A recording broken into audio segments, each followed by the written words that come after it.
वाढत्या महागाईमुळे सर्वसामान्य नागरिकांचे कंबरडे मोडले आहे। यामुळे राज्य सरकारने महागाई कमी करावी तसेच शेतकऱ्यांची संपूर्ण कर्जमाफी करावी अशा विविध मागण्यांसाठी शिवसेना उद्धव बाळासाहेब ठाकरे हिंगोलीच्या वतीने चक्क तव्यावर भाकरी भाजून राज्य सरकारच्या विरोधात आगळेवेगळे आंदोलन करण्यात आले। खरं म्हणलं तर जनता ही महागाईनं होरपळत आहे। एकीकडे आपण पाहत असेल की पेट्रोल डिझेलचे भाव वाढवले आणि दुसरीकडे गॅसचे सुद्धा भाव वाढवले।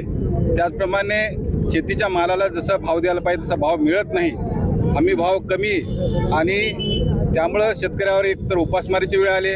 आता सध्या पेरणीचे दिवस आहेत। या पेरणीच्या दिवसामध्ये खताचं एवढं महाग झालं, म्हणजे गेल्या वर्षीचे भाव पाहिले आणि यावर्षी जर भाव पाहिले तर निश्चित आपल्याला खूप जवळपास 1.5 पटीने तफावत आल्यासारखी खताच्या भावामध्ये आहे।